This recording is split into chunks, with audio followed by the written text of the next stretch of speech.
എന്റെ കാലില് സർജറി ആയിട്ട് ഞാനിപ്പം എന്താ പറയാ ബെഡിലാണ്. വലത്തെ കാല് നീട്ടി കിടക്കുകയാണ്. അപ്പം മാക്സിമം കിടന്നുകൊണ്ടാണ് കാര്യങ്ങളൊക്കെ ചെയ്യുന്നത്. അപ്പം നിസ്കരിക്കുമ്പോൾ മാത്രം ഇടത്തേക്കാല് നിന്നുകൊണ്ട് നിസ്കരിക്കണോ, അതല്ലെങ്കിൽ ബെഡിൽ കിടന്നുകൊണ്ട് നിസ്കരിച്ചാൽ മതിയോ? അതുപോലെ തന്നെ അതിന് കൂടെ ചെറിയൊരു കാര്യം വെച്ചാൽ ഉളു എടുക്കുമ്പോൾ വലത്തേക്കാല് തീരെ നനയ്ക്കാൻ പറ്റാത്ത അവസ്ഥയാണ്. അപ്പൊ അത് തടയാൻ മതിയോ എന്നുള്ളത്.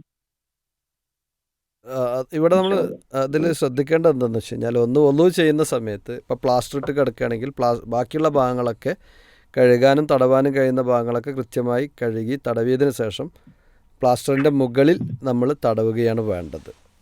പ്ലാസ്റ്ററിൻ്റെ മുകളിൽ കൃത്യമായിട്ട് തടവിയാൽ മതി വെള്ളം കൊണ്ട്. രണ്ടാമത്തത്, നിങ്ങൾക്ക് നിന്ന് നിസ്കരിക്കുന്നത് കൊണ്ട് പ്രയാസമുണ്ടാകുമോ ഇല്ലേ എന്നത് നിങ്ങളുടെ ഡോക്ടറേറ്റ് ആദ്യം കൺസൾട്ട് ചെയ്യണം.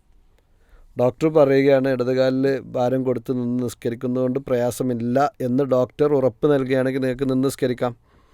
അതേ സമയത്ത് ഡോക്ടർ പറയുകയാണ് അത് പാടില്ല, നിങ്ങൾ ഇരുന്ന് നിസ്കരിച്ചാൽ മതി, അല്ലെങ്കിൽ കിടന്ന് നിസ്കരിച്ചാൽ മതി, ഇപ്പോൾ കാല് അനക്കാൻ പാടില്ല എന്ന് പറയുകയാണ് എങ്കിൽ അദ്ദേഹം എങ്ങനെയാണോ നിർദ്ദേശിക്കുന്നത് അതിനനുസരിച്ച് നിസ്കരിക്കുകയാണ് വേണ്ടത്.